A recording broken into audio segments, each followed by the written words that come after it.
matter. Driving it home with Patti Vasquez, Patti Vasquez. From global conflicts to greenhouse gases, the folks refusing to wear masks says, and politicians getting caught grabbing asses says, she's driving it home with Patti Vasquez. It's Wednesday, which means it's hump day, which means I better have a honey in the studio. That's all. That's everything you need to know.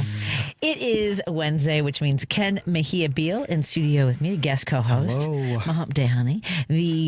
Now, does it go together to say my hump day honey Midwest chair for the Absolutely. Victory Fund? Absolutely. It goes together. Excellent. You made a great post, I believe today, about folks running, several people who are running across the country. Oh, my goodness. I caught you off guard.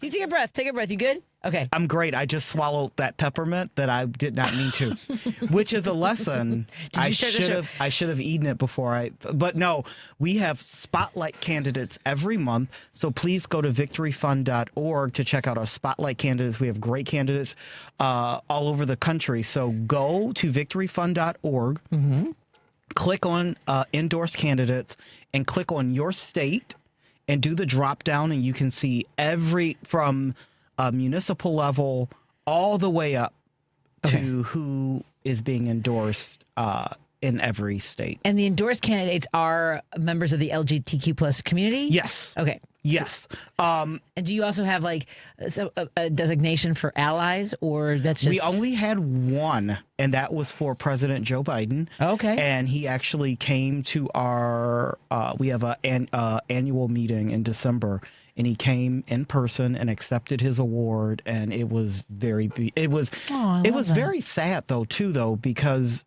he gave such a great speech, and it's like, oh my God. I know. It was like hope. And then we all left and went to the restaurant, and at the rooftop you could see where President Dorito was trashing the East. I said what I said. And it was just very the juxtaposition of what could have been and versus what is. Oh my God. I mean, we are in such a, I can't. Every time I think of like, what could have been? Well, no, yes, that too. It's mostly dealing with what is, but also seeming to not necessarily be joined by other individuals in our society of retaining the horrible things he has done for over not just a decade, but his entire life. His entire life. Like, I think anyone who really wants to know the true heart and nature of Donald Trump should watch. Oh my God! About the Central Park Five. Yeah, that's exactly what I was going to say. It's a Netflix show. What is it called? Oh, I'll have to look that up. Hold on. Are you looking or am I? I will look. Go ahead. But it is so deep, and to show you how horribly biased our judicial system is in this country. I had a lot of friends that were not Black folks that were like, you got to watch it. I said, I got to build myself up for this because I know it's about to tear me down. And it did. And a lot of my Black friends, we all had to like wait a month because it was like, this is about to be a lot. And it was. But Donald Trump was a part of the lynch mob that demonized these men that were innocent. And he put this horrible ad in the paper, and he made it his racist platform. And he's not stopped since the 80s. And never acknowledged when they were exonerated? Never. What is it that When They See Us? When They See Us, thank you. You're welcome. It was great, and it's something else that people don't forget, people don't remember, is Donald Trump is a known liar. And back in the 80s, he pretended to be a man named John somebody. I can't think of the last name. And he would call all these radio stations and newspapers and say that he was Donald Trump's publicist, and Madonna wanted to date him, but he refused to. And I bring this up because the FIFA was July 19th, and there were reports that she was in his box, and her publicist was like, go back to the 80s, baby. That will never, ever happen. But Donald Trump is on record of being a liar. He's on record of being a racist. He's on record of being a homophobe. His manager was Roy Cohn, and as soon as he found out Roy Cohn was dying of AIDS, he abandoned him and ditched him. These are all documented things. And don't get me wrong, Roy was a horrible human being as well. But I digress. If you go back and look at Donald Trump's history, he has been a horrible human being. Yeah. Forever. And this is my thing of like when people say things like history will tell or history will show, all those things. Yeah, just go back. It doesn't matter. Like history, we're living in what history should have shown us, and nobody cares. But that is because we live in a society of what's happening now. We live in a fast food society. We don't live in a society where folks like to kind of go back. Everything is so quick. And love to bring this up again. We also live in a sexist society where no matter how bad a man has behaved, it's still better than a woman. I mean, in a lot of people's opinion, not mine. And I think the GOP has done a great job of demonizing Hillary Clinton. They started demonizing her in, I believe, the 90s. And if you talk to folks, especially like Democrats, they'll go, "Oh, I don't like Hillary." And don't get me wrong. There are lots of folks that have reasons for not liking her. But there are people that are like, I don't really know. I just don't trust her. Right. And they can't name, if you can't name anything, because there are folks that can name very valid things, like the super predators comment. I get it. But I can name something. Like I can... By the way, we are getting several listeners who have texted in that the Trump publicist's name that he used was John Barron. John Barron, yes. His name is his son, and then his son's name is Barron. Yes. I was like, it's so thank weird. Thank you, listeners. Yes. Well, they remember. And the thing about what we're going through right now, and what I was mentioning, in regards to not having just even situational awareness, retaining what has happened in a month ago, 5 months. I mean, Signalgate with Pete Hegseth. Yes. Like if and we always talk about if Obama, if Biden, that shouldn't even matter. No. It happened. It's it shouldn't be any comparison right now. in real time. Yeah. And the fact that he's now comparing, a lot more people died during Vietnam or Iraq. You're like, so are these goals that we have when we say that 18 service members have been killed during this war with no off ramp, with no explanation, and then saying because this illegal war. And before, weren't they saying it wasn't even a war? They were trying to say it was a conflict. Yeah, but now it's a war. He even said it was a war today. Well, I mean, this is what happens. We have a commander in chief that despises the working class. Yes, it has dementia. And also is just a raging sociopathic narcissist. This is the kind of behavior that follows. And the enablers, because... all the enablers. All the narcissism... Because the emperor is not wearing clothing. No. But everyone keeps telling him he is. Continue. I'm sorry. Did you... No, don't be sorry. Did you see... I don't know what the woman... There's a woman who had to testify, and was it mass... there was someone yelling at her about, do you think a man can become a woman and all this stuff? And what's interesting is when people are forced to answer those questions, right? They're like, it's a yes or no question. It's a yes or no question. And they're not allowed to say, first of all, the woman kept saying... It has no reflection on the job that I do. Answering that question has nothing to do with what I, and forcing me into. And I was just thinking, I was trying to play a game out, if they say yes or if they say no, and then that's whatever, however way they answer, right? If they were to say no, I don't believe a man can be a woman, whatever, right? Right. Or yes, I believe a man can be a woman. You can't win. No, there's no through that because that is not a yes or no question. It is not. It's not a yes or no. Well, because it's being asked by incredibly ignorant people. Correct. Who are doing it to be hateful and to have a got you moment. Yes. And these are unserious people. And we have to, something we have to remember is when we're being goaded. Yes. And I appreciated the fact that she did not take the bait. No. Because so many, they were goading her and she was like, I'm not doing this.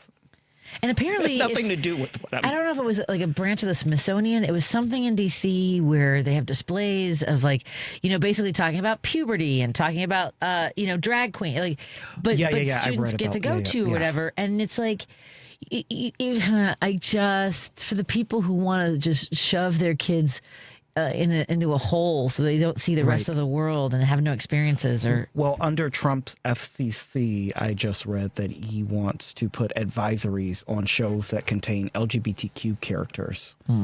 Now, what the advisory is just that there are LGBTQ characters, which is crazy to me. Yeah. Because an advisory should be advising you of what is happening. Like, what are they doing? and don't get me wrong, I'm for if there's smoking or there's drinking or there's the nudity and I get it. Something is happening. Yeah, they're to put LGBTQ but individuals in the same category. Will and Grace. Right. I don't think that warrants an advisor. I don't think it does. And I we've talked to Judge Jill Rose Quinn, who was the first transgender judge in this and the first elected amazing person. Yes, and we were talking about visibility, and like it's Will important. and Grace is visibility, whether it's a caricature. I mean, like everybody at some rate in a sitcom is a caricature of what an exaggerated person, right? And every single person. And we also have to remember when you add these characters, it's introducing folks that wouldn't get to meet these people. That was the beauty of All in the Family and introducing the Jeffersons or introducing someone like Maude. Like, you might not know a person like this, but they exist in this world. And it is so important. That's why representation matters. Yes. Because there are folks, whether you like it or not, in Oklahoma, in Nebraska, in Idaho, that have nobody. Yes. And they can turn on the TV and find someone like them. Yeah. And that matters. And I've traveled all over the country, from the 90s until, I was on the road sometimes 40 weekends out of the year. Oh. And so I was in Nebraska and South Dakota and North Dakota. We are everywhere. And that's my point. Is like, I remember being in Birmingham, Alabama, and someone talking to me about, having like the LGBTQ community that kind of was underground in certain areas. And I remember meeting a transgender person in Erie, Pennsylvania. I mean, I remember people like basically with wanting to move to Chicago, wanting to move to New York so they could be around people and not feel self-conscious. Yeah. Community. My friend Mike Silver, who came to Chicago, he's a dancer and an improv performer. Actually, I should have him in sometime. He also works for a law firm. He has a PhD in physics and also works for a law firm. Don't have him here with me. I'll be here. Beautiful.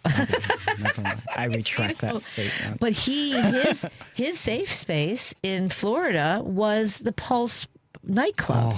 So he knew that room. I had him on my show, and the night that I had him on my show in 2015, 2016? It was 2016, I believe, June of 2016. Because it was during Trump's administration, so it wouldn't have been 15. Yeah. It was, think. No, it was before Trump was elected. Was it? It was right before, because I remember Hillary went to... Right, it was a summer. It was a summer before. It was a summer of, I think. And so I had him on the show to talk about the nightclub and where that was his family. That was where he found safety, where he found joy. And while he was on my show, I had someone text us and threaten us because I had him on my show. And this is why. This is why. Well, I will tell you, I live in Edgewater now, which is a part of the gayest zip code in the state per capita. And I'm very proud of that. My state rep is gay. My state senator is gay. My county representative will be gay. I love where I live, and it changed me. I lived for 13 years in the burbs, and it never felt like home. But now where I live, I'm at home. I'm very comfortable. I can be myself. If I'm with my partner, we can hold hands without people looking all kinds of weird ways. I don't stand out because I'm gay or because I'm black. And it feels different, and I cannot describe it to someone who has not experienced it. But when I lived in my old neighborhood, I could go weeks without seeing anybody like me. And I'm at home now. And the fact that there are so many people in this country that don't have a home breaks my heart. Yeah. Everyone deserves community. And if that's just turning on television for an hour, let it be. Who are you to ruin that for somebody? I don't like seeing it. Change the channel. I don't know how your TV works. Just turn it off. We are hanging out. Same thing like with this show. Like, I don't watch Fox and Friends. I mean, I turn Dan it off. Schaefer, you listening? Stop watching Fox and Friends. We're in studio with Ken Mejia Beal, my Hump Day Honey.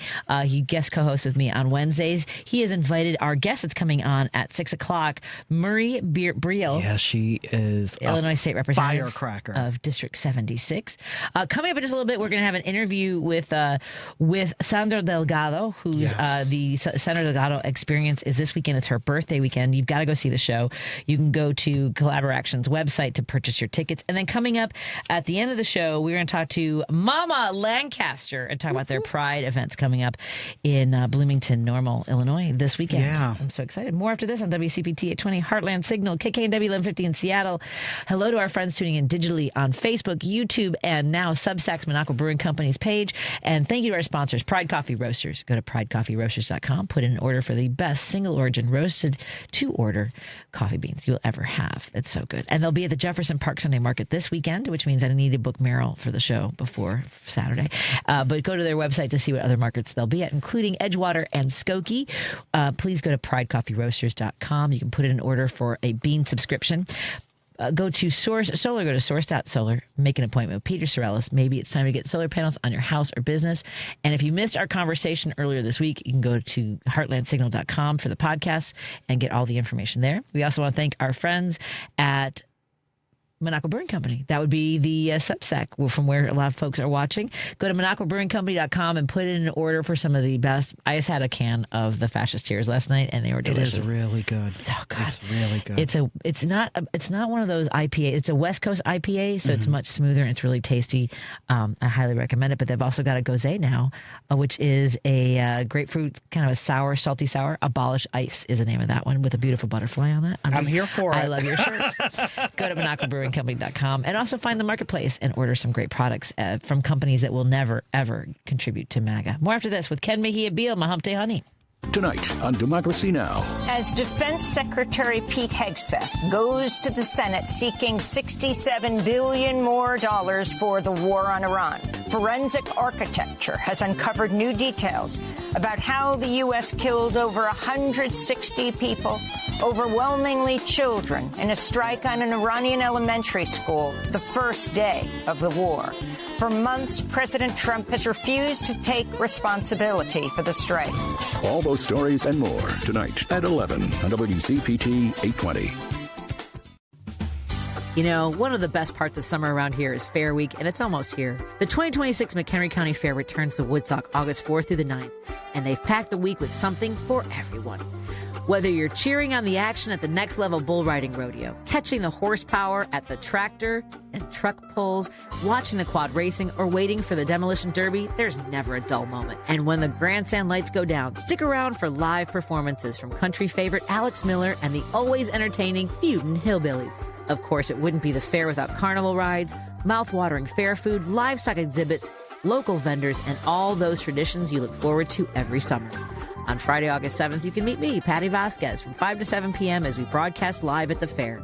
So grab your family, your friends, and make some memories at the 2026 McHenry County Fair, August 4th through the 9th. Get your tickets and see the full schedule today at McHenryCountyFair.com. This is WCPT 820, where facts matter. Here's great news for those Chicagoans heading up to southern Wisconsin. Should you ever forget to load up on progressive brews from the local favorites like Rogers Park Provisions or Park West Liquor in Lincoln Park, Minocqua Brewing Company beer is now conveniently available at Dream Liquor and Cigar in Kenosha and in the Lake Geneva area at Delavan Liquor and Smoke in Delavan. If the great town of Madison, Wisconsin is your jam, please remember to swing into the Minocqua Brewing Company tap room at 2927 East Washington Avenue to grab some Resistance beer, pizza, t-shirts, and progressive camaraderie. You're listening to Driving It Home with Patti Vasquez. Thank you so much for joining us as we continue our conversation here with Ken Mejia Beal, a guest co-hosting with me, my hump day honey. I'm still circling what days I'm going to be on vacation. It looks like either the week before or the week after Labor Day weekend, Ken. So we'll have to lock those down. I think I should steer the boat and have a guest co-host, and I can have my own hump day. We'll go to, yeah, you have your own hump day. Every day you have your hump day honeys. I have a hump day honey every day. Well, we gotta get Elliot back in because he hasn't been here. I haven't seen Elliot. I miss him dearly. He is, I need some Elliot. I need some Elliot too. I miss Elliot. He is, I had a dream about orphans. Me too, honey. No. That was a Elliot. weird way to put that hanging. I had a dream about Orphans of the Storm, which is where he works. Yeah, okay. So, because my dog that I had as a child was we adopted her from Orphans of the Storm. Very cool. And so they are Doodle. Schnoodle. She was half Schnauzer, half Poodle. Okay. She was a sweet dog. But they've broken ground on their new facility. And so I think I'm having dreams because they're going to probably they're going to be tearing it down eventually where we saw her. So I've got to get out there and just to like where is it's in River Forest. Okay. River Woods. It's north. So I think it's River. Okay. Because River Forest and River Woods are two totally That's different so places. very true. Which one? The one that's not towards Brookfield. The one that's toward Northbrook. So see, River Woods. That'd be Riverwood. River Woods. Because River Forest is near Oak Park. Yes, correct. So it's the other one. Okay. The other one. Yeah, I don't know. Yeah. Orphans of the Storm. I'll find it. But at any rate, I'm sorry. You're a dog person.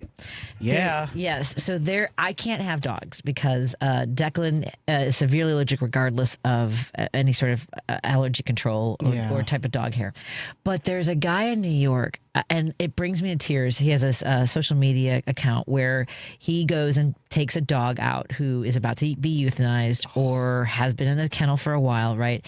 And he takes them out for their best day ever, regardless of whatever is going to happen next, right? And so far, because he makes these incredible videos, like someone drove from Connecticut to New York to get the dog. I couldn't. I would cry. Ken, he has them he has a backpack, so they're all dogs that he can put on his back, and he goes on the train. I want to do this. Like if I could just do it once a week, even once a month. I know. I know. Like a senior, he had one dog that was like 9 years old, got it adopted.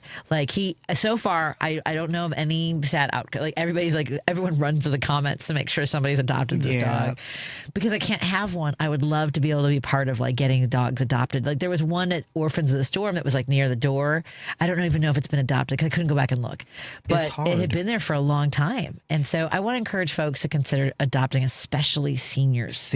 Or fostering. Yeah. Yes. It is so, people give up on dogs, and dogs never give up on people. I know. And we don't deserve them. So I have an adoptee at home. She's a rescue. I love her, little Dottie Mae. Dottie Mae. Because A League of Their Own is my favorite movie. That's so right, she's that's named right. after my characters. But I can't imagine my life without Dottie Mae. Oh. I cannot. It is the purest form of love. It is the purest form of joy. If you can adopt a pet, do it.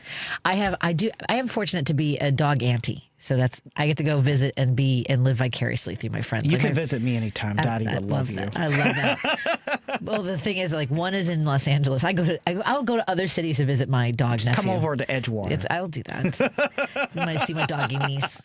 And then I'll take you to Sidetrack. I need to go to Sidetracks. Ken Mejia-Beal is the Midwest chair for Victory Fund. We were talking earlier about helping folks get elected. And it does matter to help folks in other parts of the country. Arizona is going to be incredibly huge, because we are all a collective. Mm-hmm. We have to keep saying that. What happens elsewhere can happen here. Exactly. Well, we see how much money, I guess now, not Doge, because I think of Elon Musk, the Doge monster is now put with other billionaires $12 million into races in Georgia. Yeah. I mean, it's not illegal. It's not illegal. But I hope that it continues to carry that taint as it did in Wisconsin. We have to get big money out of. Yesterday, I did some phone banking for Corey Bush in Missouri. Oh, nice. I'll be doing some phone banking for Abdul Syed in Michigan this weekend. Right. I just think it's so important to get big dollars out of politics. Well, and the thing about those races, right? And Corey Bush was knocked out by what they wanted to get rid of the more liberal, progressive. Yes. I don't know if Corey is a DSA or not. I mean, it's fair to say, yeah. Well, I mean, but I don't think she's for declared them to say, it. Yeah. But sure. But I mean, like, and the sort of demonizing of the Democratic Socialists. Now, I will say this: I told Carlos Rosa, I told him years ago, this language is going to hurt us. I said this is going to, like, it just is.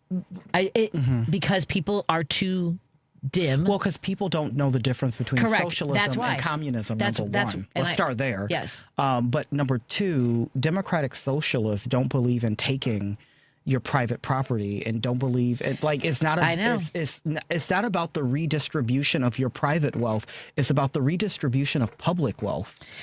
But you know what happens in politics. I know. Once you explain it, you're already losing. I get it. Yeah. And that's what I was trying to explain to him. And he said that young people get it. I'm like, well, at the time I was only 40. But young people don't vote. But I was also 43. And I'm like, dude, I'm not old.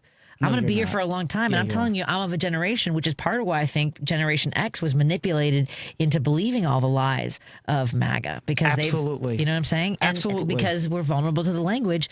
We were the last generation to put our heads under our desk thinking that would save us from a nuclear bomb, even though most of us knew, even at 6. Oh, wow. You guys were part of that generation? Oh, yes. When did the Cold War end? I sound like an idiot. Well, 1989.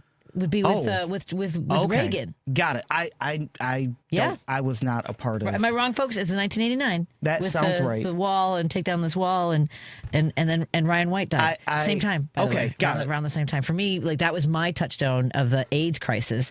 Was a young boy who was a hemophiliac and contracted AIDS by a blood transfusion, and that humanized. I will say, I because I grew up in a household that was half like anti-LGBT. We didn't have the language. But my dad was, and I think that it even humanized the plague, was what we were calling it at the time. Well, for him, was a young white kid who could also have AIDS. Yeah, that could happen to anybody. It wasn't just the bad people. Right, and and I'm using bunny ears. Please don't email me. I didn't mean it that way. No, you can't see me, but you don't know what I mean. Exactly. And I think, but also it's like the Cold War, there was sort of this swirl. Like that was the whole, we didn't start the fight. Gen X kind of felt like, okay, we got to this point, racism isn't so bad now. Look, we are the world. I mean, there was sort of this attitude of that, but we still have, I think, and by the way, Gen X, I should not speak for all of us, but my view of it is that, we were raised by people who were afraid of the Russians, which is still mind boggling to me. Because they voted for Trump. Yes. That's the crazy part. But I guess they see communism as transferable to just the people you don't like. The people you're afraid of. Oh, got it. Do you know what I'm saying? So now you can use that as a label. And so socialism is sort of under that umbrella of language that they don't quite understand. And it just sounds like they're the bad people. This is why education is important. I mean, I'm sure I'm getting a lot of corrections in my texts. Let's see. And just for the record, I am not a member of DSA. However, I have voted for members of DSA and I've helped members of DSA win. I don't have a problem with what they're doing and I support them. But as you said, once you get that label, it's like then you're always explaining why you're in the room. Exactly. And especially there's a lot of, especially the moderates that don't get DSA and they're like, well, why don't you start your own party? And it's like, do you really want us to start their thing? Because then you're going to yell at us for splitting the vote. So what do you let's open up the phone lines if we can, Lady B. 773-763-9278. That's 773-763-9278. And by the way, folks, you know that I am perfectly comfortable if I'm wrong about any of this. I may be wrong. We'll continue our conversation with Ken Mejia Beal. He is our Hump Day Honey and the Midwest chair of the Victory Fund. Go to victoryfund.org and support the work that they do. More in a moment on WCPT, KKNW, Facebook, YouTube, and Substack with Minocqua Brewing Company. You're listening to WCPT 820. Here's the latest Chicago weather update. I'm meteorologist Ray Miller from the Weatherology Weather Center. Clear skies tonight with a low temperature of 63 degrees and north winds at 5 to 10. Thursday, lots of sunshine with a high temperature of 77 degrees and southwest winds at 5 to 10. Friday, sunshine with a high temperature of 82. Saturday, sunny with a high temperature of 86 degrees. Sunday, slight chance of thunderstorms and a high temperature around 91 degrees. That's the latest Chicago weather update. Right now, it's 72. This is Chicago's Progressive Talk, 820 AM, WCPT Willow Springs, and online at WCPT820.com, where facts matter. Stephanie Miller. I get to say my favorite sentence in the entire world. Here comes Kathy Griffin, hero of democracy. Hello. Oh, we going to do this? Because I know we're both going to want to talk at the same time because it's a love fest. I am so in love with you. You are so important and wonderful and funny and brilliant, and you are who I aspire to be. When I grow up, I want to be you. No, you. Stephanie Miller, weekday mornings 8 to 11 on WCPT 820. Summer is about to burst with fun at the 97th Annual Lake County Fair, Wednesday, July 29th through Sunday, August 2nd. Experience 5 unforgettable days packed with thrilling rides, mouth-watering fair food, adorable farm animals, incredible 4-H, and the excitement of the Lake County Queen Pageant. Plus, enjoy 12 free daily shows and attractions included with your admission.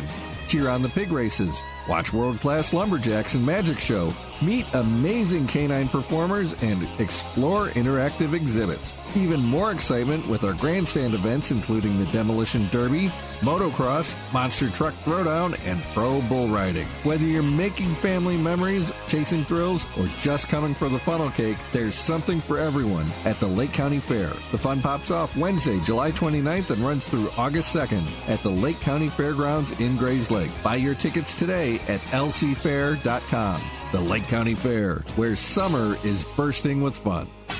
You're listening to WCPT 820 because facts matter. If you're listening to this station right now, you've definitely heard my voice before. Hi, I'm Hawk. And I'm Pete. And we're with Source Solar, your local source for solar. Source Solar is Chicagoland's premier solar installer, providing solutions for over 1,000 homeowners and business owners across Illinois and Iowa. With over a decade of industry experience and deep roots here in Chicago, we have the expertise to help your transition to clean, renewable, resilient energy. We can guarantee that we save you money day one without any out-of-pocket cost to you. This means you have an instant ROI, instant payback, and can save money to add to your bottom line day one. At Source Solar, we source everything as local as possible, meaning we always carry the Made in USA sticker. Find us online at www.source.solar. Stop in our office at 5710 North Northwest Highway or give us a call at 773-985-3992. And don't forget to ask for Hawk or Pete. Patti Vasquez is taking your calls now. All right, let's hit it. At 773-763-9278. I got a lot to say. It's Driving It Home with Patti Vasquez. Thank you so much for joining us. We continue our drive home here on WCPT 820 Heartland Signal, KKNW 1150 Seattle. Hello to our friends tuning in on Facebook, YouTube, and now Minocqua Brewing Company Substack, where this Saturday you will see our featured columnist, Ken Mejia Beal, with his latest column. And my first column for Minocqua, and I just thought of something. If I can tell people really quick, yes. If you are, I don't know yet because I've not seen the episode, but I might be on Gordon Ramsay's Kitchen Nightmares, airing next week. I was selected to. I went to the restaurant. I was in the before portion, and they're showing the restaurant. It was in Blue Island. So check out Gordon Ramsay's Kitchen Nightmares. You might get to see me talk about grits. Did you? Oh, yeah. Did you know that? Like, was it absolutely? I was aware. Invitation? Yeah. I was aware. They said they wanted people to come into this restaurant. Who were grits experts? Well, no, to try the food before Gordon made it over. And so you didn't get to taste the after? No. So I don't want to say their name on the air because I don't know if they fixed it, but it was a horrible experience. But check out Gordon Ramsay's Kitchen Nightmares next week. I used to watch him all the time. And I mean, just some things you grow up. I like just, kind of I love Gordon Ramsay is the reason if I go to a restaurant that's more than 2 pages, the menu's more than I leave. If there's pictures, he has a whole thing about those pictures. I'm okay with pictures. He doesn't like pictures on the menu, But if it's like a book, it's like, nope, nothing's good, I'm out. I think it stressed me out because I used to work in so many restaurants and watching him, right? And I would watch him and be like, oh, every single restaurant I worked for was crap. Oh, same. I mean, it's just same. Bad. I was a bartender. Same. Let's get to. I won't mention any of the restaurants. There was one I left. I saw something crawl, and I was like, "Nope, I'm good." I was just telling Nico's here how I used to leave my jobs in the middle of the day because jobs you could I could just apply for another job. I worked at a restaurant, and I walked into the walk-in, and I saw a tail, and I was like, "I'm out. I'm done. Got it. Yep. Let's get to Jim in Chicago. Hey, Hi, Jim. my friend. What's on your mind? Hi, Ken. We finally got a decent day. Hi, Patty. So gorgeous out. Great. Yeah. We finally got a decent day. The Tate brothers, why we interfered in Romania to extricate the Tate brothers who are accused of rape, child pornography, and human trafficking. Why we got involved in that is it's just a question that just lingers out there.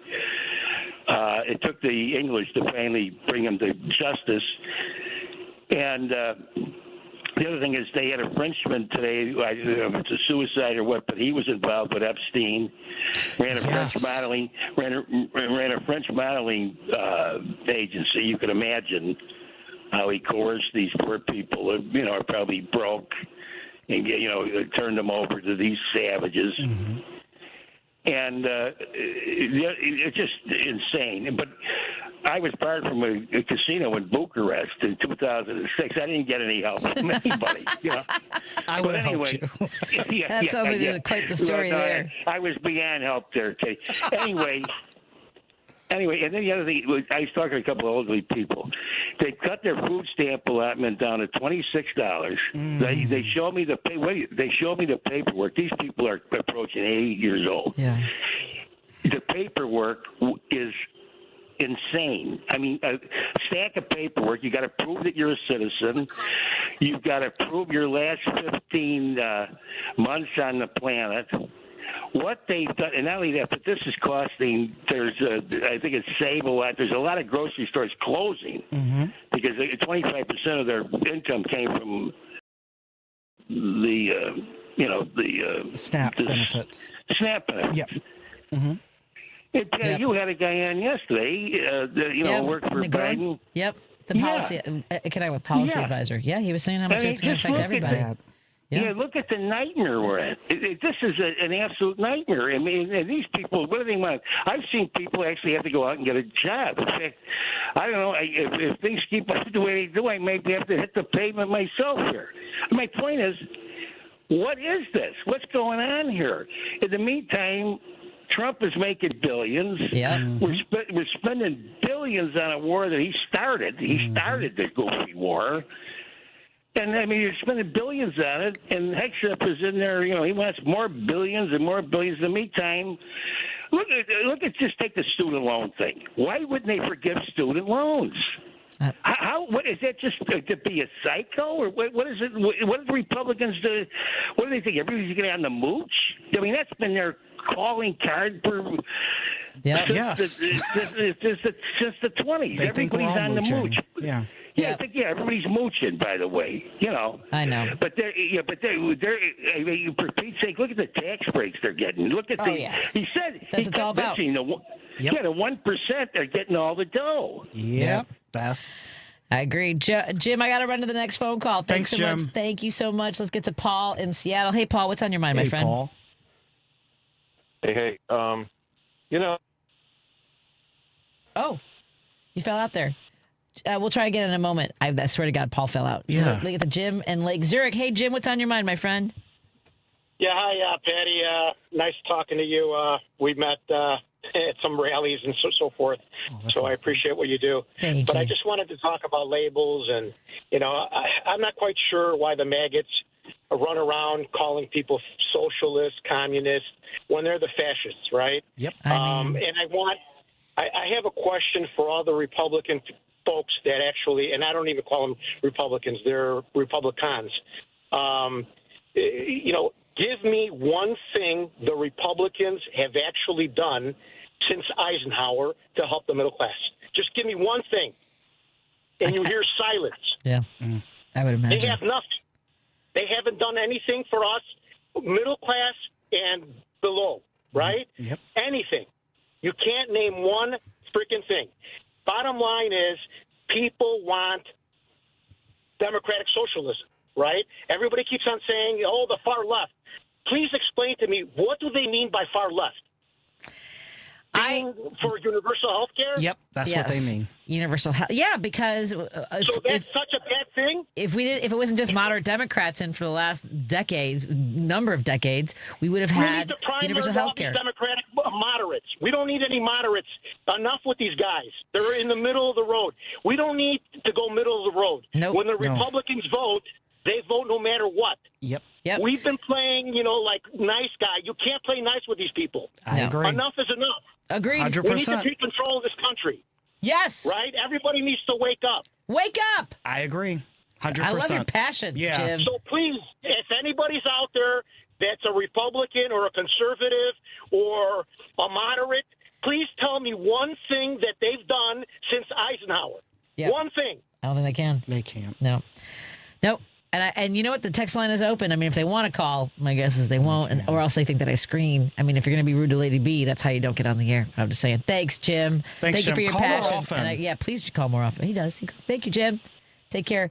I'm so sorry. I got to get to the break because we have an interview with actress Sandra Delgado, who has her performance this weekend of the Sandra Delgado Experience at the Collaboration Theater in Humboldt Park. Stay tuned for that conversation. We'll be back after this. And if it sounds like Ken's being very quiet, it's because I recorded the interview and I'm not just sitting here ignoring him. More after this on WCPT, KKNW 1150, and all of our friends watching digitally. Thank you. Alexa, play WCPT. WCPT from TuneIn.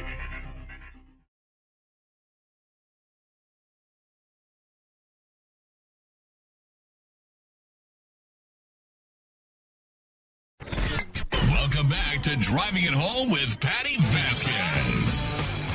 Thank you so much for joining us. We continue our drive home here on WCPT 820 Heartland Signal, KKNW 1150 in Seattle, and KTNF AM 950 Minneapolis, St. Paul. And hello to all of our friends tuning in on Facebook, YouTube, and now Substack with Minocqua Brewing Company. And please check out our podcast, all available at heartlandsignal.com. I am so excited to introduce our next guest, who is a legend here in Chicago. And if those of you who come through or have the opportunity to see her where you are, please do. Sandra Delgado, created and starred in La Habana, Madrid, the love letter to Chicago that packed houses at Steppenwolf and the Goodman. She sits on the board of Chicago Public Library. Carrie James Marshall painted her face onto the side of the Cultural Center. And this weekend, she brings something more personal. The Sandra Delgado Experience, part spiritual cabaret, part dance party, all heart, cumbias, boleros, storytelling, 80 seats only, folks. And right here in Chicago's very own Humboldt Park. So please, folks, welcome Sandra Delgado. Hello, Sandra. It is your birthday week. By the way, happy birthday. So today's the day? Is your birthday? Today is my birthday, and it always feels like such an affirmation from the universe to be in the middle of a project that I believe in, getting to do what I love, which is creating joyful spaces of connection for people that are filled with music and joy, because we really need that right now. No so kidding. I'm so happy. Yeah. Need a little balance there. And it's also on the heels of Colombian Independence Day, which was on Monday. And a lot of the Sandra Delgado experience is definitely inspired by Colombian culture, my Colombian Chicago-ness, as I say. Now, did you grow up in Chicago? I did. So I was born and raised in Chicago. My parents came here in 1965. And they just celebrated their 60th wedding anniversary. They literally my parents got married in a very strange way. My father was already here in Chicago. And so on their wedding day, they had the full-on Catholic wedding.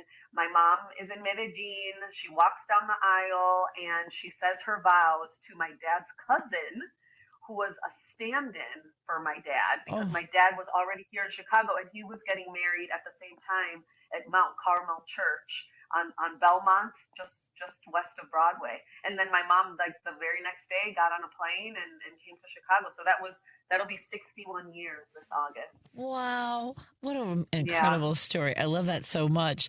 And so in this performance, the Sandra Delgado Experience, you lean into the Colombian music. And so, what an emotional time. Your parents' 61st anniversary, your birthday, the Colombian Independence Day. What is it like to just embrace all of that energy running into this weekend as you rehearse and prepare for these performances? Yeah, and and I also have to add how well Colombia did in the World Cup. I mean, I know it was like devastating when they lost, but I just feel like the last month has just been like Colombia, Colombia, Colombia, which makes me like so happy because honestly, growing up in the 80s, when you would say Colombia, like honestly, like every single time it would be stuff along the lines of like, do you know Pablo Escobar? Yep. Can your father get me drugs? I mean, it was kind of traumatizing. So Yeah. so this time around to just see people who are not Colombian like just so like into our country and getting to know our music and our culture has been so beautiful. And, the show really is an expression of my bilingual and bicultural experience.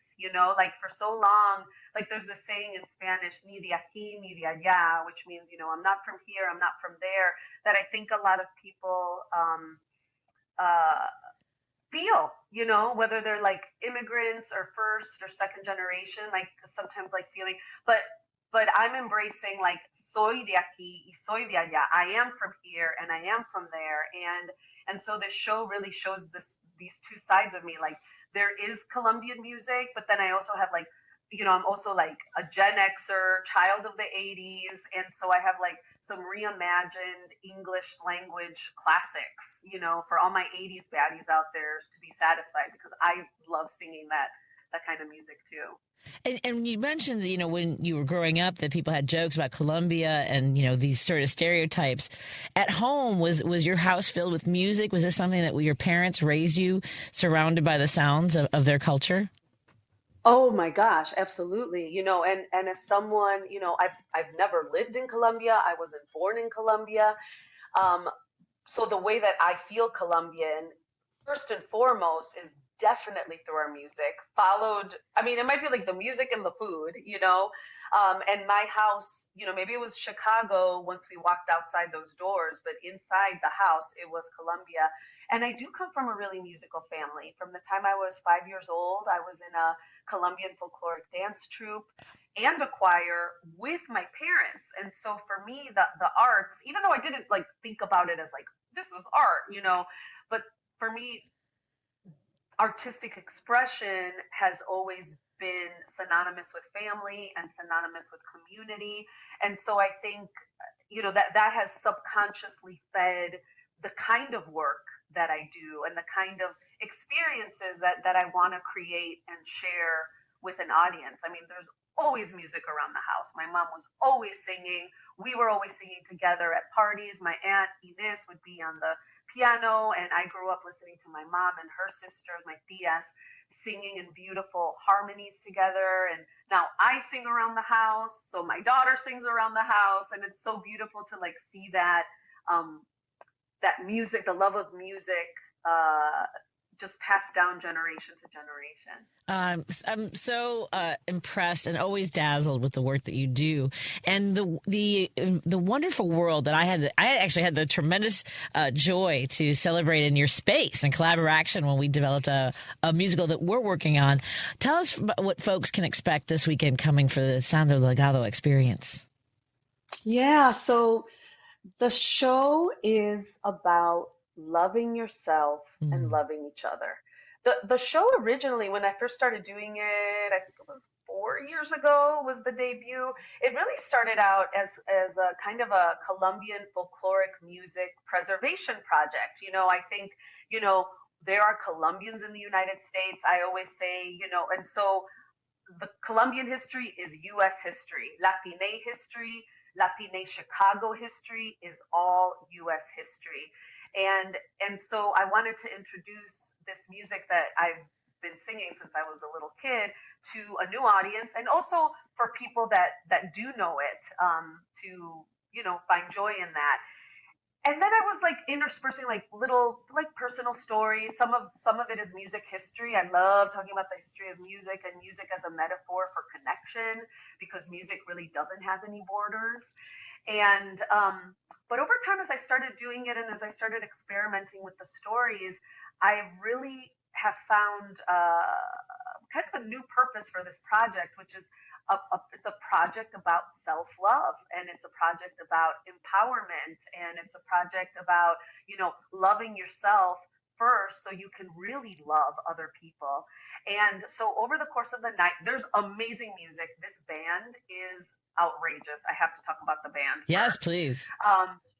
So first I have my music director and bassist and longtime collaborator, Roberto Carpaccio Marin. A lot of people might know Carpaccio from his band that just celebrated 40 years in Chicago. They're a Colombian salsa band, Carpaccio y su Super Combo. And joining him is his wife, Carol McPherson, who is just a baddie trombone player. They both have been longtime collaborators of mine, have been with me since La Habana Madrid, which is celebrating its 10-year anniversary next year. I can't believe it. Wow. Janet Kramer. I've got two amazing musicians on percussion and drums. Janet Kramer on the drums, and Coco Ulysses, who is like Chicago music royalty and also does theater from time to time. She's doing percussion. Then I have Manassés Rivera, who has his own band. He's from Venezuela, and he has a band called the Cepillao Band, and he's on piano. And then Richard Peña, who is a Puerto Rican guitarist, flew in from the PR to come play with us this weekend. We worked with him a couple of years ago, and he had a great time. And I was like, hey, do you happen to be in Chicago? And he was like, I'm not, but I'll come out for this. This is a lot of fun. So we had our first rehearsal last night, and musicians are magic. I'm just in awe that I just give them like these pieces of paper with little dots and lines, and then they like make magic with them.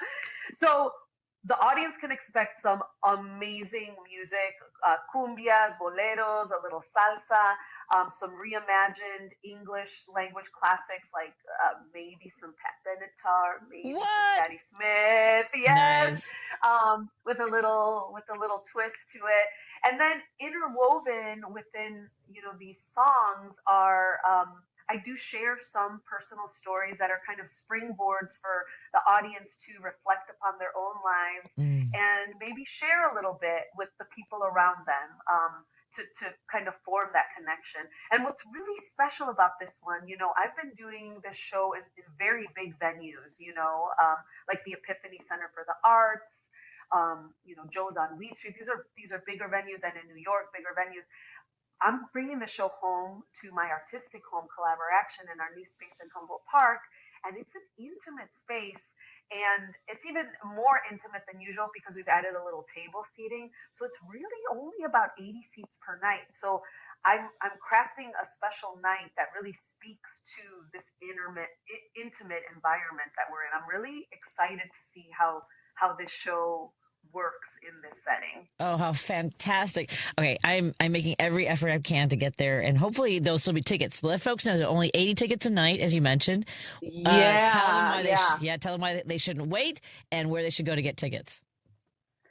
Well, you shouldn't wait because the tickets are going fast. We have just a few seats left for Saturday. And we do have a little bit on Friday, and we have some on Sunday. Okay. Go to collabораction.org. That's like collaboration, but it's action. Collabораction.org. We're a nonprofit performing arts. We're a theater company in Humboldt Park, Kimball Arts Center, Kimball and the 606. It's such a great theater, you guys. And I'm going on the website right now to get tickets because I don't want to miss it. It's so fun. Like, honestly, the goal is for you to walk out feeling better than when you walked in. And I know you will. It's just a beautiful time. It's a great friends night out. It's a great date night. It's actually also something special to share with your family if you want to bring your mom or your kids. Like, it's just a joyous, uplifting, music-filled time. All right. I'm going to get tickets for me and my mom. I'm buying them right now. All right. Okay. 7 o'clock. So it's 7:30 Friday, 7:30 Saturday, and 7 o'clock Sunday. I'm putting that right there. Thank you so much, Sandra, and happy birthday. Thank you. I know. I love that you're working, celebrating, and just immersing yourself in such a wonderful project. And I congratulate you again, my friend. Always great to talk to you. Thank you. Thank you so much. See everybody at Collaboration this weekend. Take care. Bye. More after this on WCPT 820 Heartland Signal, KKNW, KTNF, and KKNW.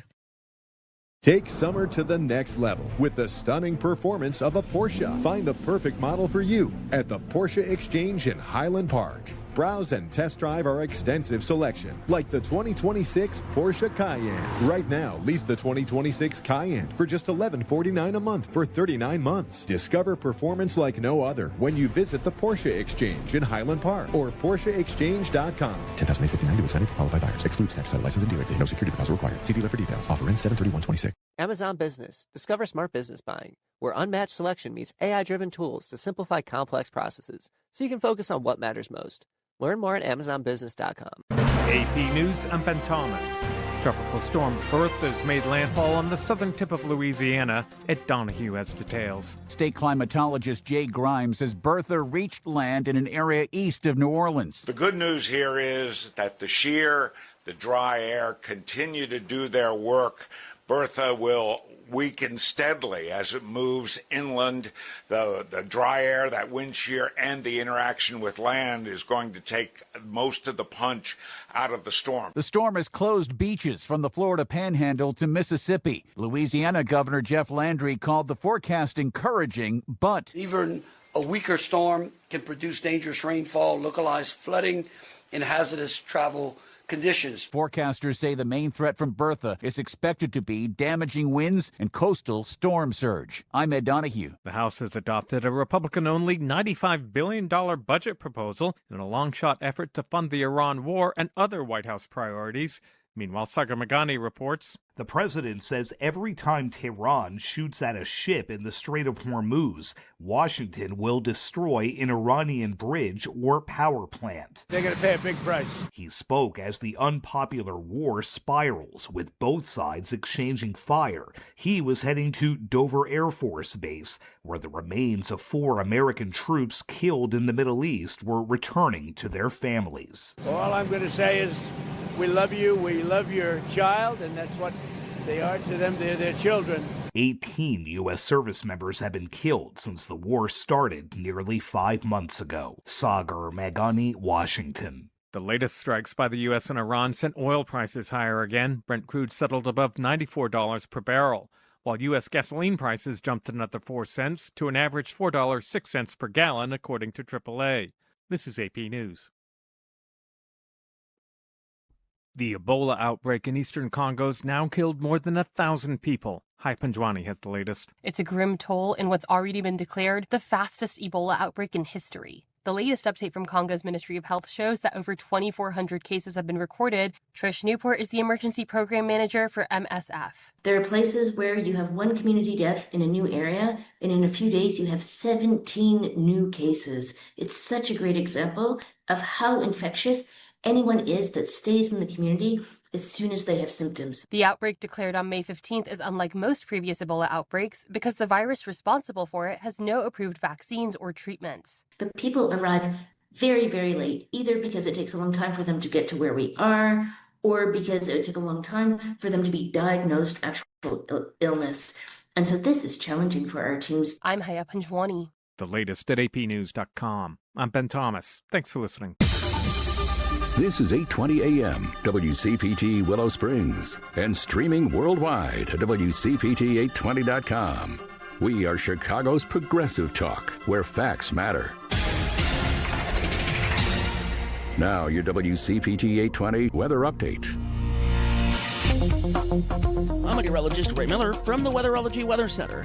Clear skies tonight with a low temperature of 63 degrees and north winds at 5 to 10. Thursday, lots of sunshine with a high temperature of 77 degrees and southwest winds at 5 to 10. Friday, sunshine with a high temperature of 82. Saturday, sunny with a high temperature of 86 degrees. Sunday, slight chance of thunderstorms and a high temperature around 91 degrees. That's the latest Chicago weather update. Right now, it's 72. Latinos have been here always, before, during, and after the founding of the United States. We are small business owners rising before dawn to power the economy, hands that pick, manage, and prepare the food that nourishes America. Builders of our homes, our cities, our roads, our communities. Workers who labor daily to strengthen the very fabric of our nation. We are caregivers, teachers, doctors, engineers, neighbors, families raising the next generation. Latinos contribute over $4 trillion to America's GDP, bringing promise, innovation, and vitality to every corner of the U.S. We are the backbone, an indelible part of the American story. We are America. America is us. Learn more by going to americaisus.org and discover how Latinos have shaped America's journey and continue to forge its future. Chicago's Progressive Talk, WCPT 820, where facts matter. With Patti Vasquez, Patti Vasquez. From global conflicts to greenhouse gases, the folks refusing to wear masks says, and politicians getting caught grabbing asses says, she's driving it home with Patti Vasquez. Thank you so much for joining us as we continue our conversation here on Driving It Home with me, Patti Vasquez, coming to you from Chicago on WCPT 820 Heartland Signal. And we are so thrilled to welcome our friends listening on KTNF AM 950 Minneapolis, St. Paul, KKNW 1150 in Seattle. Of course, all of our friends who are tuning in on Facebook and YouTube and perhaps on Substack, where we are now shared by Minocqua Brewing Company. So thrilled to have our friends tuning in wherever you might be. And maybe you're listening to a podcast, which are all available at heartlandsignal.com, where you can also subscribe to our weekly newsletter and learn more about our Heartland Signal newsroom, catching the stories that shape our democracy. Joining me in studio is Ken Mejia Beal. He is the Midwest chair for the Victory Fund. Yay, lots of states. Lots of states going on, and a lot of races going on. Yeah. And we encourage you to go to victoryfund.org to find out about the great work that they do there, to make sure that we are electing people who represent everyone justly, fairly, proudly. And all the leads. All the leads. Thank you as well to our sponsors. Of course, we want to thank our friends at Minocqua Brewing Company. Kirk Bangstead, our fearless leader, will be in the studio with me tomorrow. He was trying to get here today to join us on the air, but he is en route, and we will have him on the air tomorrow. You can go to minocquabrewingcompany.com and put in an order for a can of Fascist Tears, which is my new favorite beer. It is a West Coast IPA. There's also a wonderful goes that's called Abolish Ice. It's slightly salty, so it can melt that ice. Abolish Ice right there. And if you're watching it on the Facebooks, the YouTubes, the Substack, you can see Ken's fantastic shirt. Abolish Ice. Like Get rid of it. The old slushy images. We also want to thank our friends at Pride Coffee Roasters. Go to Pride Coffee Roasters and put in an order for the best single origin roasted to order coffee beans you'll ever have. Every single cup of coffee tastes like a love letter in a mug. Please go to pridecoffeeroasters.com. They also have some great swag, like their t-shirts and totes and stickers. It's a sounds gay, I'm in. I love my Pride Coffee Roasters. They'll be at the Jefferson Park Sunday Market this Sunday, where I'll be volunteering from 9:30 to 1:30. Meryl, I promise I'll try to get there by 9:30. Also want to thank our friends at Source Solar. Go to source.solar, make an appointment. Peter Sorellis. And maybe it's time to get solar panels on your house or business, which we'll talk a little bit maybe about renewable energy with our next guest. Ken invited our next guest, and I didn't. You know, it's so funny. We were talking about last names and on the air, and I was saying that I tried to take a guess, and we both said that, and then I didn't practice our guest's name. They are the state representative for the 76th district in our House. Mm-hmm. In Springfield. Yeah. That's the Illinois Valley, LaSalle, DeKalb, Bureau, rural Illinois, and real Illinois, by the way. This is the part of the state the national conversation forgets exists until somebody needs a backdrop for a photo. Joining us on the air right now is our the state representative, Amy Murray Briel. Oh my God, I did not get any of that right, did I? You did. It was pretty good. I got to say, I'm impressed. Amy Murray Briel. Very close. Very close. Be confident. Briel. Yeah. I want to thank you. And I go by Murray. Please call me Murray. Murray. I know it's on the list, but I also what the research shows. Murray. So I want to learn about you. Ken has said some incredible things, including dance moves, which I'll have to witness at some point. We were at the Speakers Pride event, and we've met before a couple of times. But yes. We were at the event, and those dance moves, I said, we need to go out. I need to take you out dancing. I love that. My family laughs at me about dancing. My husband and my sons, if you recall Seinfeld, the Elaine dance, Elaine Bennis, where she does the thumbs in the air, and it's really terrible. They tease me that I'm a terrible dancer. So I was so excited. I went home and said, Ken said I don't suck at dancing, you brats. No, so, it was joy. I felt joy. It was like unbridled joy. Yes, exactly. I would dance with you any day of the week. Who judges people for dancing? Just it's none of your business how somebody else dance dances. like no one's watching. I do, and they are watching. They are watching. Who cares? Now, tell us a little bit about where you grew up, my friend. I was born and raised in Ottawa, Illinois, which is in Lacell County. Yeah. Yes. My mom is a farm family. Her family farm our family farm's been in the family for 200 years. And her nephew now runs the farm, and his sons are also very active in the farm. And when he retires, I'm sure want to take over one day. And by a union electrician down at Libby Owens Ford. So wow, very rural, very blue collar, and yet always very committed to the environment, very committed to the community, and anything that my parents felt was an injustice. We were always working toward making things better. So that's sort of where I got my start. Went to ISU, competed in speech, went off to Chicago, met my husband. We moved to Las Vegas and then back to Chicago, got married, 3 kids. I love that. I know, crazy, right? A company that I had worked for had given me an opportunity to open a branch in Las Vegas or Denver. And believe me, that was a big mistake. Like, no offense. I don't blame for you Nevada fans. Vegas should not exist, is all I'm saying. It should only exist for weekends. And it should just go back. Yeah. Okay, so several things about Las Vegas. This was before it had been built up to actually be a town. If you wanted to go to a movie, you had to go through a casino to get to a movie theater. Oh my God. This was back in like the dot bomb era of the early 2000s, right? Like it was a different time there too. But years later, we went back for a friend's wedding, and we came home with a souvenir. So we'd had 2 sons that were 6 and 4. And surprise, I wanted to name him Harry instead of Henry for Harry Houdini.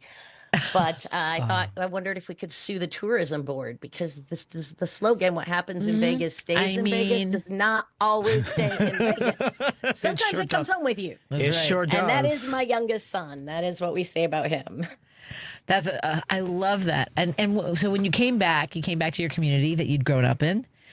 Yeah, we moved back to Chicago.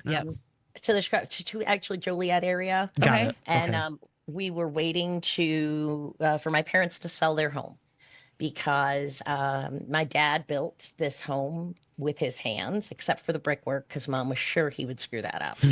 So they had a mason do the brickwork. There's actually a picture of me stapled in a pack and play to the roof while he and my brother roofed. Oh wow.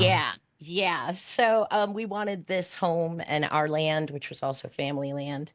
And the time was right that we were able to move back. But it couldn't have worked out before, because there was really no medical care here, no assistance for kids who had issues. Right. I'm ADHD, so I'm autistic with ADHD.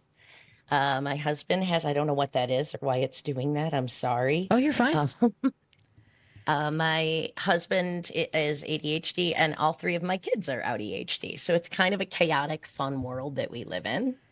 Yeah. And so we were able to move back, though, when they were stable enough and didn't need to drive an hour to get a half an hour's worth of therapy to drive an hour back. When you have a kid who can't sit still, that's pointless, right? Yeah. So we still don't have medical care down here. Let me toss that out. But at least we don't need it, and they're all old enough to drive themselves somewhere where there is medical care. So wow, and we've loved it ever since. And for folks who think about like a representative who is serving in an area like yours, you mentioned before we got on the air that you are a blue dot in a sea of red. Tell us a little bit, because this seat was also previously held by your former boss. You were chief of staff, is that right, for the previous state rep? Okay, so what was the path for that to become a blue dot and then to continue to win as a Democrat? Well, the seat had been traditionally held by Democrats, but then along came the Tea Party. And when the Tea Party came in and the Koch brothers dumped a ton of money into the area, it turned it to be much more red with that ideology. They bought out the radio stations, they pushed the narratives, and that's how we ended up with a Republican federal representative and a Republican state representative. Now, that representative was short-lived. After the first term, he had upset labor and was voting against them. And so the combination of labor being mad and the shift, Lance was able to get the seat.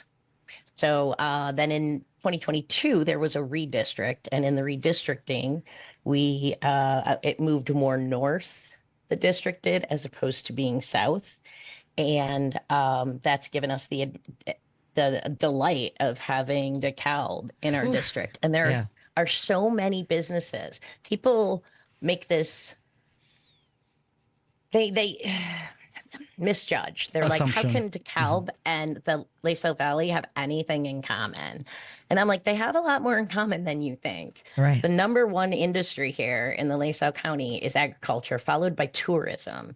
A lot of our companies work in DeKalb, and here a lot of our nonprofits share multiple county areas. So there's so much crossover and people don't realize it, even if it's an hour away. And what I will say, I have a family friend that is from Ottawa, the Aubreys, and they've been there forever. And when I go to Ottawa, what I notice is it's very rural, but those are like real salt of the earth people. I love going to Ottawa. The folks there are just so warm and so open and willing to have conversations and communicate. So I think the misconception of rural Illinois and rural parts of America, you really have to go to these places because some of the greatest, most honest people, hardworking folks I've ever met are in Ottawa. And some of the most intelligent. Yes, very. That's something I think that the political apparatus takes for granted, that, you know, in so many areas, more is better, right? Swamp, more notice, more. But in places like this where information is scarce, actual real news is we're in a media vacuum, right? We don't pick up any of the major networks, right? You know, so it's tough for a lot of rural areas. And I think that when I'm so sorry. I absolutely, train of track went off the trail. Media, rural areas, getting your news and where you get your news, and there's a vacuum. Yes, there's a massive vacuum. That's why radio is so important. I don't think people understand the impact and the value out here of radio and also of actual information. So when you're talking about mailers for the state office, I make sure they're informative. When I do walk pieces for the state office, I make sure that they actually talk about bills that I've done and what I'm standing for and what I'm working on. And people don't mind receiving information like that. But the basic BS, people will throw away and pay no attention to. And we think that'll attract rural voters, but it doesn't, because they thrive on information. They're extremely smart. They seek it out. And if you provide that to them logically and honestly, they will appreciate that and you will gain their support. I feel like we need a WCPT billboard in Ottawa. We did the Ottawa Pride. Let's do it. We did the Ottawa Pride event, and that was so much fun hanging out with Dylan and all the folks there. It was a blast. Yeah. We love Ottawa Pride. Every year they're fantastic.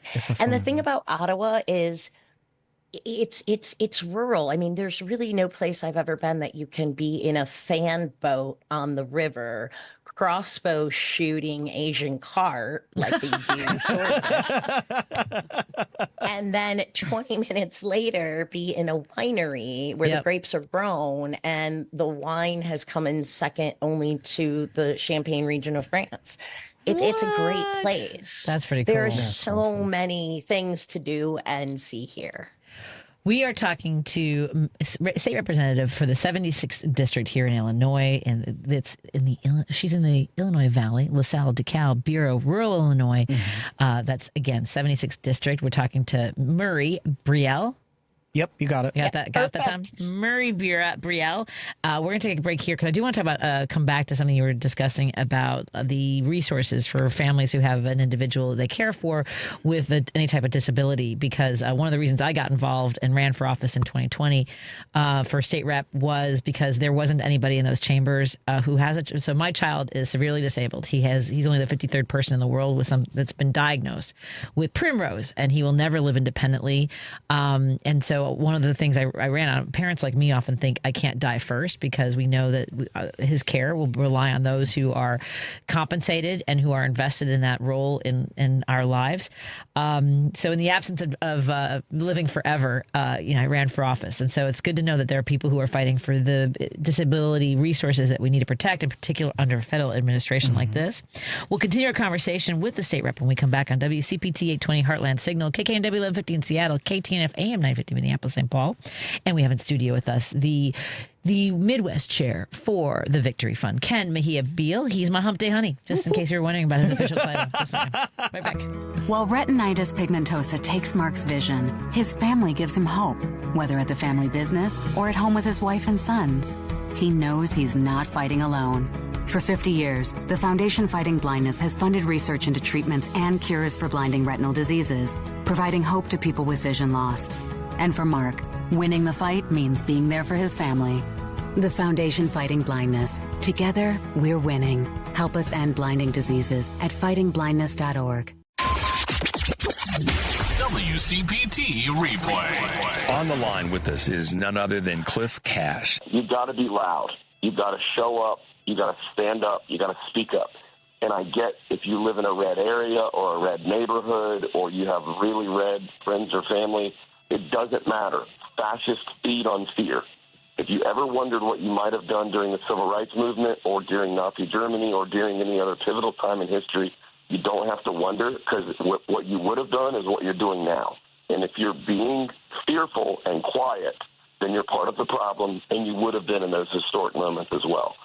So put a sign in your yard, post on social media, and take these people to task. And all you have to do is learn the truth, because they're going around screaming lies, and only about half of us are out here even whispering the truth. Keep listening to WCPT 820, because facts matter. Behind every meal are the efforts of our farmers and farm workers, whose work feeds our families and powers our communities. For more than 30 years, AgSafe has supported this industry with the knowledge and resources needed to keep workers safe and thriving. We partner with agricultural employers to strengthen safety practices and provide hands-on training. Safety isn't paperwork. It's people, community, and peace of mind. Learn more about our work at agsafe.org. Sponsored by agsafe.org. Chicago's Progressive Talk, WCPT 820, where facts matter. If you're listening to this station right now, you've definitely heard my voice before. Hi, I'm Hawk. And I'm Pete. And we're with Source Solar, your local source for solar. Source Solar is Chicagoland's premier solar installer, providing solutions for over 1,000 homeowners and business owners across Illinois and Iowa. With over a decade of industry experience and deep roots here in Chicago, we have the expertise to help your transition to clean, renewable, resilient energy. We can guarantee that we save you money day one without any out-of-pocket cost to you. This means you have an instant ROI, instant payback, and can save money to add to your bottom line day one. At Source Solar, we source everything as local as possible, meaning we always carry the Made in USA sticker. Find us online at www.source.solar. Stop in our office at 5710 North Northwest Highway or give us a call at 773-985-3992. And don't forget to ask for Hawk or Pete. You're listening to Driving It Home with Patti Vasquez. Thank you so much for joining us as we continue our conversation here on WCPT 820 Heartland Signal, KKNW 1150 in Seattle, KTNF AM 950 Minneapolis, St. Paul. Hello to everyone tuning in digitally, Facebook, YouTube, and Minocqua Brewing Company Substack. If you are joining us on one of our digital platforms, please consider subscribing and sharing with your family and friends so they can join our conversation as well. Joining me in studio is my Hump Day honey, Ken Mejia Beal. He's the Midwest director, chair director. Director, let's do director. That's I've fine. promoted you. That's how I do it in the show. Cool. The Midwest chair for the Victory Fund. Go to victoryfund.org. And he graciously invited, as my guest co-host, one of his responsibilities is to recommend good guests. And he's knocked it out of the park every single time. And I'm thrilled to welcome back to our show. We have the state representative for District 76 in Illinois, Representative Murray Brielle, joins us on the air. And one of the things that we were just talking about before we came to the break, you were discussing the services for people with various needs, for autism, for ADHD, for ADD. And I was telling you off the air that my audience knows I have two beautiful boys. One who just finished grad school, he graduated from the University of Chicago. So I'm walking across that stage, and he's been the best big brother to Declan, who was born differently abled and will never live independently. It's what drew me into advocacy in the state of Illinois, and then eventually running for office and having a talk show. We are one of the worst states in the country anyway when it comes to services for people, especially as they age out of programs that are incredible. Early intervention, there's a wait list way too long for babies who need to reach their potential, and it's only going to get worse under this federal squeeze, I guess is the best way to put it. Off the air, you mentioned the Olmstead Act. I've just recently made a video about this where the DOJ has said it's not enforceable, basically the language of the ADA that was upheld previously by the Supreme Court, that people, to all the extent of our abilities to help them stay supported in their communities and their homes, can now be institutionalized, presumably so people can continue to make money off of the number of beds they have in these facilities. So, did I sum that up okay? Just nailed it. Like I'm so proud. Well, I'm so glad that you are an advocate too, because a lot of people don't understand the impact. So what does that mean? You summed it up. Olmstead was the security that forced states to create spaces where people who are differently abled would be able to live and function. And the Department of Justice said, Olmstead, schmolmstead, we don't care about it anymore. Forget it. And they said, well, the interpretation that they not challenging it in the Supreme Court, but the interpretation that the Supreme Court had is not one that the states need to enforce. The states can do what they, quote, feel is reasonable to make accommodations, which means the states that don't prioritize individuals who are different will make decisions that nothing is actually necessary for those folks. And I think something we forget about, I think a lot of folks forget about history, but it was 100 years ago that if you were disabled and you were in public, you could be thrown in jail. Yeah. If you were disabled, you weren't allowed to be out of your home, or you had to be in an institution setting because it made people uncomfortable. It made polite society. It was a shame. And there's absolutely no reason to feel shame because you are different. It just means different, not less. Exactly. And what the title of my series of videos I'll be making are it's Disabled, Not Disposable. And that's exactly it. I mean, and the other thing we talk about, a lot of folks use the word Nazism, and we talk about World War II and what were some of the things that happened. Eugenics, and it was transgender individuals and people with disabilities were ahead of that was who they targeted first. Yep. And I mean, I know people hate that we bring that up, but I mean, the fact that the DOJ went out of their way, we've been talking about bathrooms for over a decade. They have wanted to target populations in order to, one, demonize and other people, but also to give everyone a target to go, because I will tell you, when I put that video up, When I was going to Springfield under Rauner, when all those services were cut in 2015, and on the Good Friday massacre, I was in the press box for 2.5 years during the budget impasse, and people would message me. Like, one person thought, well, like, I'm so tired of you complaining about services for your son. Now, I had Declan's services on lock. I was fighting for families who couldn't get to Springfield, and then one woman texted me saying, I don't support abortion, but maybe you should have.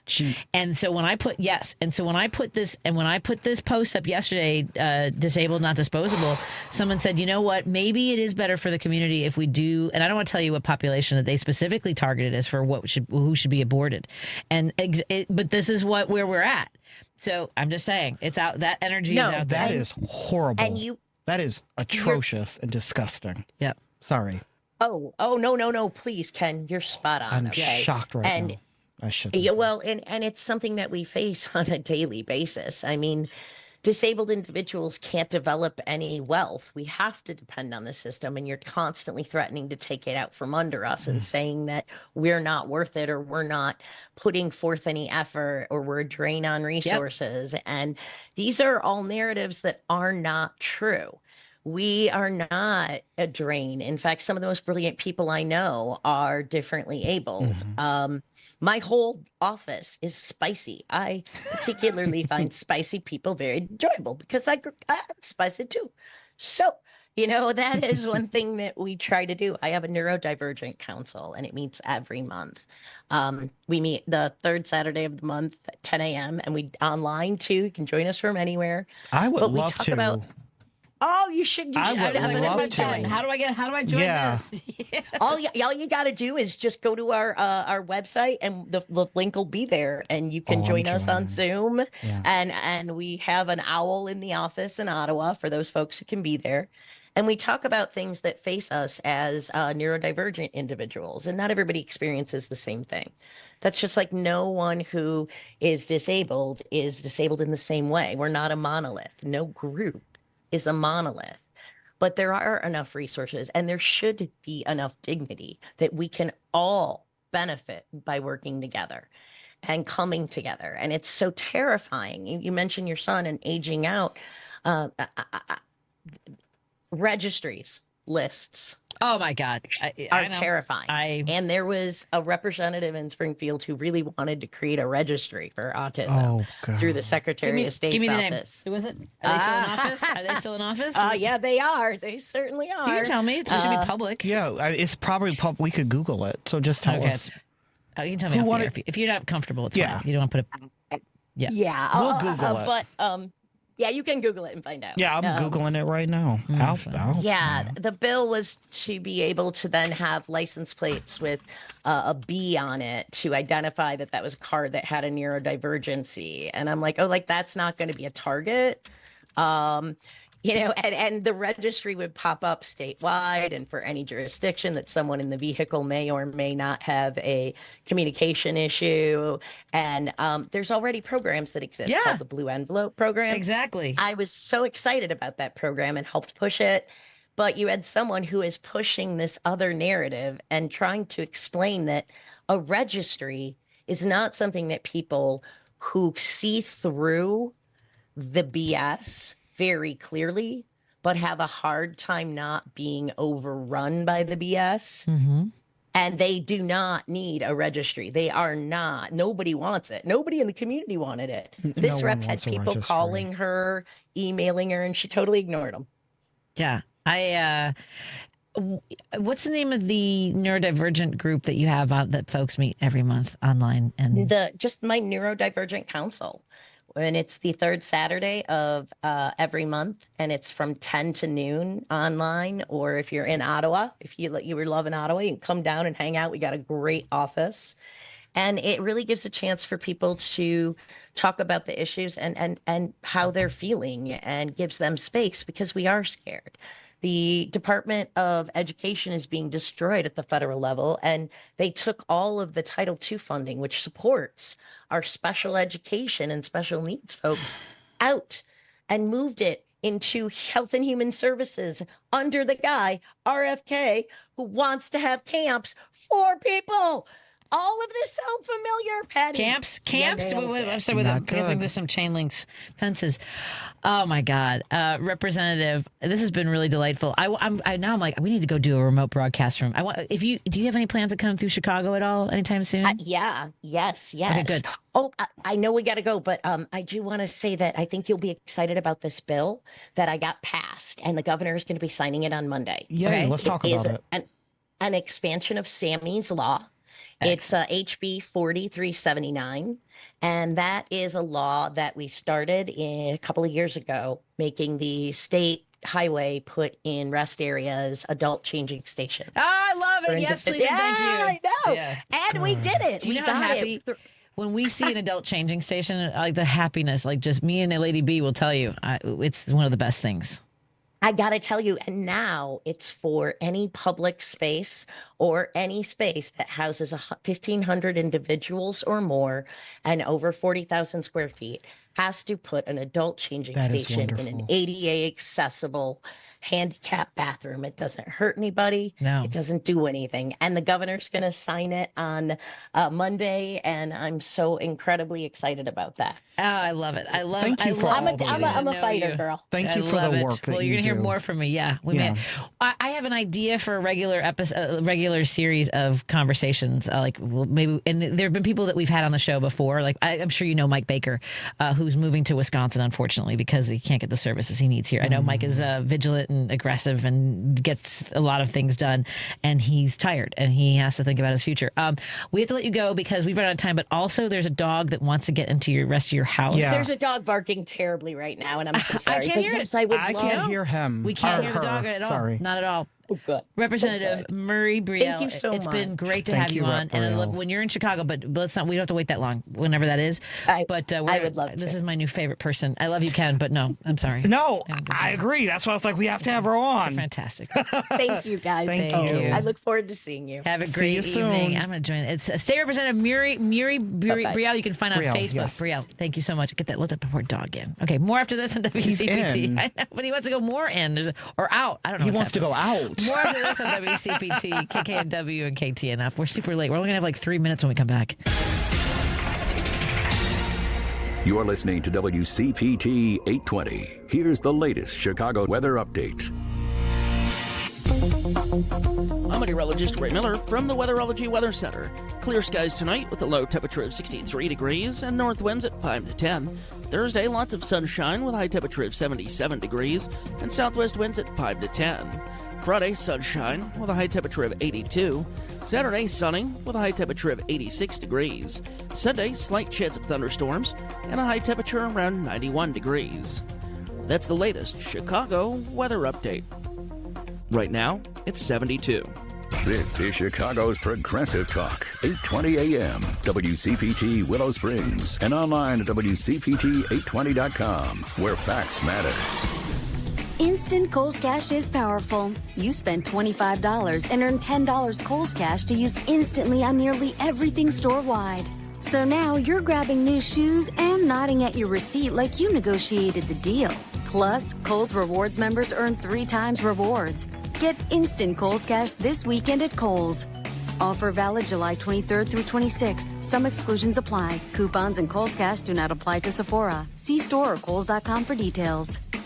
Real talent is defined by what people can do, not where they learn to do it. So by stopping at the education section of a resume, you might throw away the perfect hire. Skills First Hiring helps you see talent others miss, like more than 70 million stars, skilled through alternative routes. Let their story unfold and gain a competitive advantage, because hiring managers who start with skills are 60% more likely to find a successful hire. Hire skills first. Learn why at tearthepaperceiling.org. Brought to you by Opportunity at Work and the Ad Council.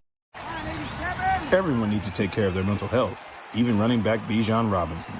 When I'm on the field and feeling the pressure, I usually just take a deep breath.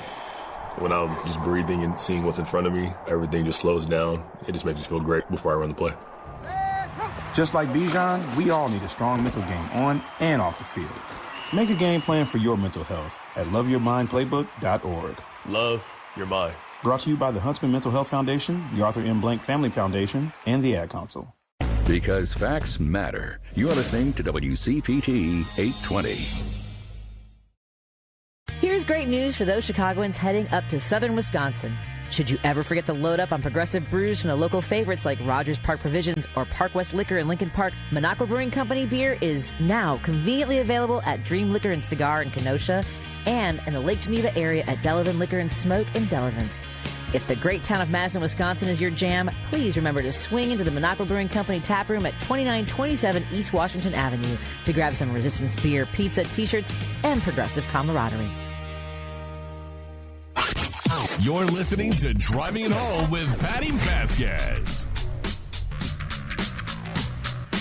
Well, we only have a couple minutes before I turn this over to a pre-recorded interview that we did with a neighbor of our previous guest, Murray Brielle. It's French. We have to go down. We've got to go down because we've got to go down to Bloomington Normal area because there's so much fun stuff going on down there. I will go anywhere with you. Let's go to Bloomington. Let's go to Ottawa. Let's go to Springfield. Let's go to Rockford. We should just do a tour. So I want to do this Resist and Persist comedy tour. That's what my goal is. And so we'll have you, Dwayne Kennedy, Joe Kilgallen. Hal Sparks wants to do some of this in Chicago. I would love to. I can be the opener. Absolutely. Because I'm the new guy. You want to be my fluffer? Yeah, I love to be your fluffer. I think that's okay to say, right? Wait, we had to run Hump Day Honey through the attraction, but yes, I could be a fluffer. I know. I don't know if I should have run that past somebody. I'm not really sure. I don't see Matt popping up, and the window's not opening. So our interview is about the wonderful Pride event coming up this weekend. Yes, in Bloomington Normal, and the Mamas there's a great drag queen event going on, a huge Pride Fest. So that information is coming up in a moment. Before we go, we are going to go hang out with Kirk Bankstead, who will be on the air tomorrow with us. Yeah. We've got about a minute here before we turn it over to the pre-record. That's why I tell people, because you're not going to hear Ken. It'll make it seem like I didn't let him talk the whole time, and he's right here. She always lets me talk. I've been watching the series on. I'm behind. I know, but if have you watched His and Hers on Netflix? No, it's on my watch list. I mean, it's on my watch list. This is some. I'm catching up on Paradise right now. It's on my watch list. Picture of tea. Every episode feels like a big picture of tea. Like, what am I learning about these people? Like, it's crazy. Okay, we'll talk. Wild. We'll talk about it tonight. Yeah, exactly. Yes. Yeah, I want to hear about it. It's on my watch list. So, folks. I didn't get to tell the rep this, and if she's still tuning in, a listener said your guest is very informed. Most people don't know the whole idiot MAGA cult movement was kicked off by the Koch brothers.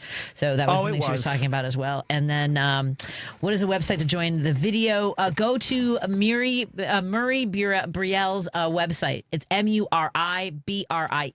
on Facebook, and you can learn more about the Neurodivergent Council. And I have to go because I got like 10 seconds. And the last text is when I was in the night, there were disappointment rooms in homes. A mom with cancer lived in one up the block from me. Disappointment rooms. Oh my God. So just a little bit what we're talking about, hiding people from the world. All right. The interview with Mama from Mama Lancaster up next. Here's a tale of Becky. Didn't know what to do with new meds prescribed and no real cost clue. She squinted at prices, that can't be right. Then tapped GoodRx and saw the light. She could get a deal, book telehealth if she feels. Learn about those meds without any stress. That one little app does all the rest. Even my horse downloaded it. Dang, save time and money on prescriptions. Check GoodRx. GoodRx is not insurance. Chicago's Progressive Talk, WCPT 820, where facts matter. No detours, no distractions. Just bold ideas and real talk. This is Driving It Home with Patti Vasquez. Thank you so much for joining us as we continue our drive home. I am so thrilled. First of all, I want to thank our friends who are tuning in on KTNF AM 950 Minneapolis, St. Paul, KKNW 1150 in Seattle. Of course, all of our friends tuning in digitally on Facebook, YouTube, and now Minocqua Brewing Company's Substack. Hello, friends. And of course, you might be listening digitally in the future on heartlandsignal.com's podcast list. So please make sure you're following us. And go to heartlandsignal.com. You'll catch the news stories that our incredible newsroom is catching, the stories that shape our democracy. One of the great things about working for WCPT is having the opportunity to travel around, whether it's throughout Illinois. Of course, we visit our friends in Wisconsin. And one of my favorite trips was at a barbecue I think it was last summer that I got to meet the incredible folks that are putting together some of the Pride Fest events that you need to know about. And here's how Washington shows up on Main Street. This year, corporations got spooked. the administration came after diversity programs, came after trans folks, started dangling federal dollars like a threat, and all the companies that used to slap a rainbow on everything every June suddenly went quiet. Pride festivals went from everywhere from Pittsburgh to Tampa to New Jersey, started slashing their budgets, postponing, and some of them canceling outright. You know who holds the line? Our friends like our next guest. Not Fortune 500 boardrooms, a bar in Bloomington, Illinois. There's a place called The Bistro, and for more than 3 decades, it's been home. Its owner turned a block party into the biggest outdoor drag show in central Illinois, and this Saturday it happens again. Thousands strong, family-friendly, corporate cold feet can be damned. Thank you so much to Jan Lancaster. Everybody calls her Mama. Mama, welcome back, my friend. Thank you. I'm so great to see you again. Thanks for having me back. Of course. So last time we talked, the Bistro has been a landmark for quite some time. For folks who've never walked through your doors, and we absolutely invite them to, they should stop by. Tell us what a place like yours has been for the community of Bloomington Normal all these years. Well, I've been here almost 35 years, and to me, my goal has always been to educate, to offer a safe space for all. And I think we've pretty much accomplished that over the years. It's just been a great journey for me. It's been a learning experience, but we have had thousands and thousands through our door. And it's just been great to be here and be a part of that journey. For the block party, take us back, because it's the 25th anniversary. Back in the 25th anniversary was in 2018. Right. So now it's over 4 blocks downtown and it draws thousands. When you started this, did you have any idea that your party would grow into a movement? I really had no idea. I had been trying over the years to do a Pride Fest of some sort. And for my 25th year, I finally convinced the city to let me close our 1 block in front of my business. And we had a little rinky-dinky stage. And, I expected maybe 300 or 400 people. And that first year we had about 2,000 people, which was really packed in there. And this last few years, we've had between 10 and 15,000 people. What? We now surround the whole downtown area, and we have a large professional stage now and a second stage. It's just amazing, and we still put it together with about.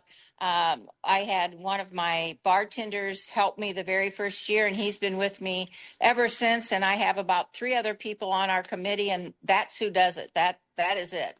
Wow, I really got to get down there. I've got to get down there. I don't want to miss this party this year. And we would love to have you. Yeah, nobody should miss this party. And you guys you're a stop on Amtrak, right? People could yes from Chicago. Okay, everybody. I know I've mentioned the road trip to Springfield. I want to go to Springfield for the women's professional baseball because they're starting soon. Right.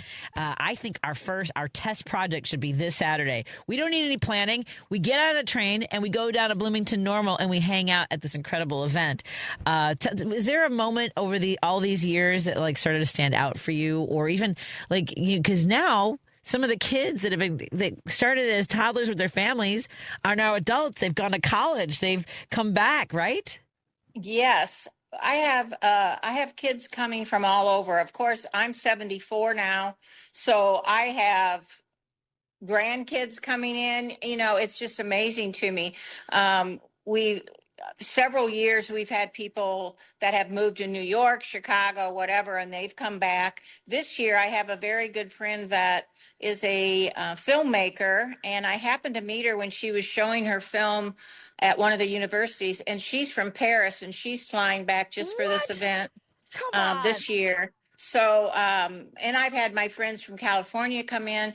It's just a great event. And I'm thrilled to see everyone. Some of the little kids that I met our very first Pride Fest come back and introduce themselves every year. And that's what makes it so important for me, to see the families and just to see the growth. And so it's been a journey. I mean, we started, this little bitty bar, and, we started doing a lot of advocacy. And, one of our first projects was to get the Equal Rights Amendment passed in Bloomington Normal. So we've been working steadily all these years. Oh, Mama, it's both inspiring and kind of breaks my heart a little bit because the ERA still, and it died in Illinois, which is the craziest thing. Thankfully, I don't know if you know about Representative Stephen Anderson, who is a Republican that actually went around the country to get some of those states that you wouldn't expect, like Utah and West Virginia. So thank you for that legacy of work. Were you, as a kid, was your family politically minded? Like, where does this come from, Mama? Well, I don't know. My mom, she a single parent. She was a social worker. We were raised to be caring people, whatever. But I honestly never expected my life to take this turn. I was working a regular 9-to-5 job, and this just happened to come up, and I said, I don't know anything about running a bar. And anyway, it worked out, and here we are all these years later. And I when I started, I just did the bar like I did my parties at home. It was just like, oh, hey, come on in. This is like home to me. And so I think people realized right away that, I was kind of a person that was just naturally wanted to help people, and it just evolved, and I'm amazed by it every day that we've come this far, and that when I moved downtown, they didn't kind of want us here, but I knew that in order for it to succeed, I needed to get involved in the downtown politics. So I right away got on all these committees, and I've done a lot of downtown work. I've been president of the downtown many times. And so I think that helped people realize that, I'm here to stay. So, I'm a force, I think. Yeah. Well, I know our friend Patrick Cortese, who is a committeeman down there, and I believe now I can't remember the races he's won, but the work that they do. Yes, I love the work that they do and the community that you all have. Because I get the feeling, because I would not have guessed that you were 70. Did you say 70? Did you say 74? I'm 74. I wouldn't. Does this keep you young? I don't know. Feels like it does. My problem is that you want I'll call it my baby. You want this to continue in some way, and it's very hard. I've had some people offer to buy it a couple times, but I felt I just had a little twinge that maybe they weren't the right people, and I really want it to continue in some way. I know that it will be completely different when I'm not here, but still, the community needs a safe space like this. That can offer education. We started we've done a lot with the trans community now, and we have a great gender aphoria meetings once a month especially for the trans community and allies. And to see a group of people come in the bar and say, I've never been in a place where there's more than one person like me. And if that doesn't break your heart and want you to keep going, I don't know what will. Yeah, I hear that, especially with the atmosphere. And I don't want to spend too much in the negativity, because everything that you're doing is so bright and positive, and we know about all the negative noise. Unless you want to tell us a little bit about what's going on in the community, what kind of changes have you seen in the last? We know for over 15 years there's been this drumbeat about bathrooms and women's sports. And by the way, they didn't give a crap about women's sports until they could scare people and manipulate them with these kinds of stories, right? Yeah. Right. I'm telling you, all I can say is please investigate, find out what your candidates are going to offer and vote. It does make a difference. And as you know, we just need to get him out of office. I won't even say his name. We need to get him out of office.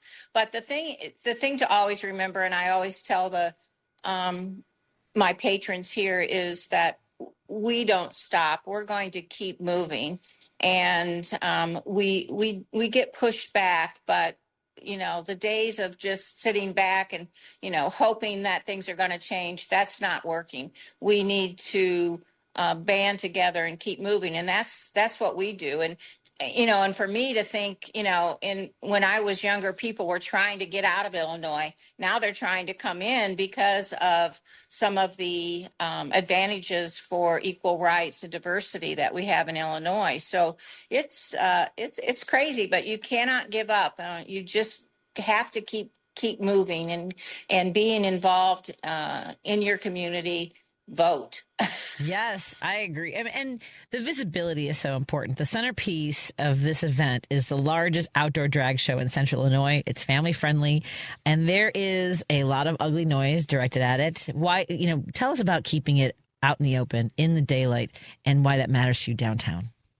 Well, I think it's very important that we continue this. I set this out to be a family event, and we have huge amount of family here. And also we reached out to a lot of the non-for-profits so that there would be educational material here. And though we do have a big drag show towards the end of the evening, early on, we have tons of different events, family events that, help the community. And it's just a coming together. I over the years, you never get thick skin on things about people, giving you death threats or sending you, all of this information. But, you have to learn to just move forward. And most of them are just big talkers and just ignore them. But, it's kind of hard to take it sometimes, but I know that this is important, and everybody that's involved in this event is dedicated to making it happen and to continue the education, the equality, the diversity, family. So you just can't give up. Absolutely. And you not only can you not give up, I mean, there is something to be said when thousands of people fill up downtown Bloomington on Saturday.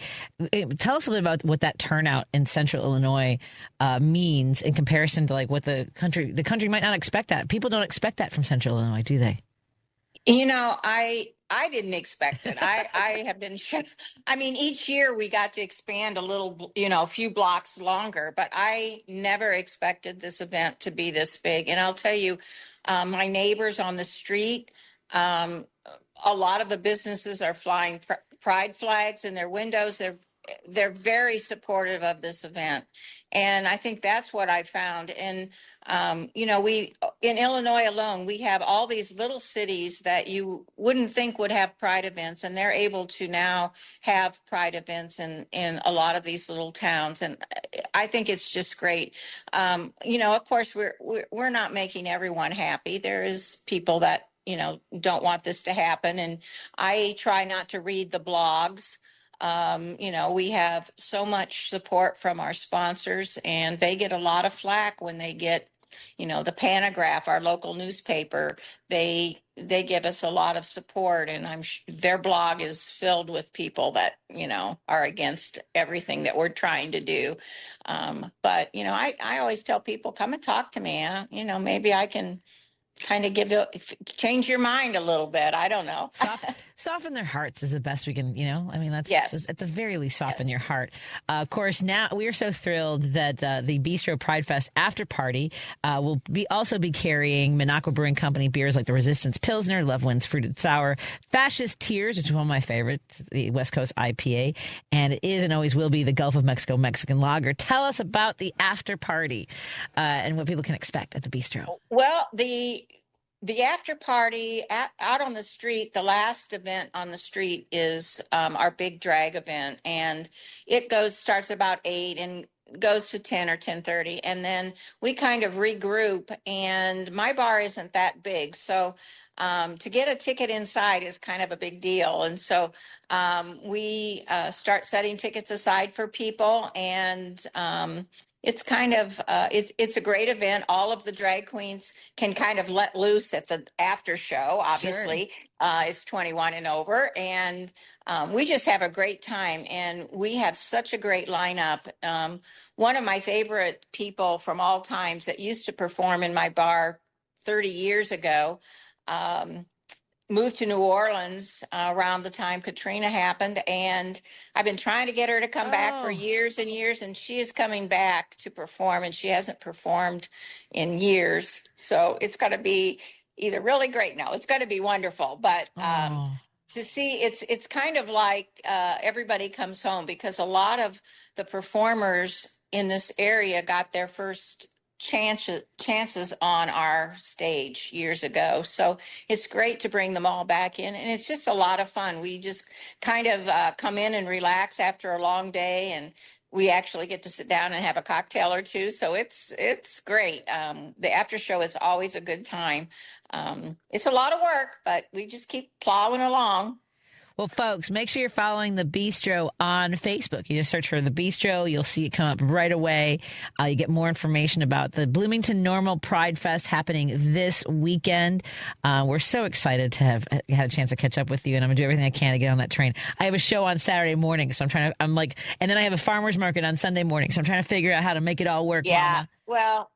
We'll make it a party whenever you get down here. Outstanding. I love it so much. Everybody, this weekend, this Saturday, make sure Bloomington Normal Pride Fest, Saturday, July 25th from 4 to 10 p.m. That's right, from 4 o'clock. That's correct. I got time to get down there, and I got time to get back. At downtown Bloomington and North Main Street, family-friendly, free, the biggest outdoor drag show in Central Illinois. If you're anywhere listening right now, get on the train. Come and see me. Come and see Mama. And that's right. And see you at the after party. Thank you so much, Mama. It was great talking to you. Thank you. We'll see you soon. Bye. See you soon. Thank you so much for joining, everybody. Have a great night. Love you, Lady B and Paul Shavari. Because you never know, right? We got to love Paul Shavari too, everybody. Talk to you later. Daisy was abandoned by her family and placed in foster care at 15 years old. Her life was full of uncertainty. She thought she'd never have a permanent place to call home. Before I was adopted, I felt like I wasn't enough. I had this hole in my heart, and I never knew what I needed to patch that hole. But when my mom asked to adopt me, that hole was closed. It feels so normal now to say that I'm a part of this family. I am surrounded by love. I feel safe. And that hole inside of me is gone. I am whole. I'm finally enough just as I am. The Dave Thomas Foundation for Adoption is changing the lives of teenagers at risk of aging out of foster care. Like Daisy, every child deserves a permanent, loving home. You can help. Learn more at davethomasfoundation.org. Saving money on your next project now at Menards. Menards is the leading supplier of quality roof and floor trusses. Choose from our large selection of residential and post-frame trusses or design custom trusses specifically for your project. Get started on your building project today, in-store or on menards.com. Plus, view our weekly flyer for all the great deals happening now. Save big money at Menards. Think O'Reilly Auto Parts for all your car care needs. Get the parts and service you need fast from the professional parts people at O'Reilly Auto Parts. AP News, I'm Ben Thomas. House Republicans have passed a $95 billion budget proposal. The vote was 216 to 214, with 2 Republicans and 1 independent joining Democrats in opposition. House Speaker Mike Johnson says there's a lot in it. House Republicans passed the Clean CR to keep the government funded responsibly, the Stop Insider Trading Act that bans lawmakers from trading and buying individual stocks and from abusing their office for financial gain, the NDAA to provide a much-needed pay raise for our troops and to rebuild the arsenal of freedom, and the budget resolution that unlocks our 3rd reconciliation bill, which, of course, is Republicans' best shot to get as much of the Save America Act into law as possible, in addition to funding our national defense and our farmers. President Trump paid his respects to the 4 U.S. service members most recently killed in the Middle East as they were returned to their families at an Air Force base in Delaware today. Trump telling reporters beforehand, all I'm going to say is we love you, we love your child, and that's what they are to them. They're their children. There's no games, no nothing. That's their child.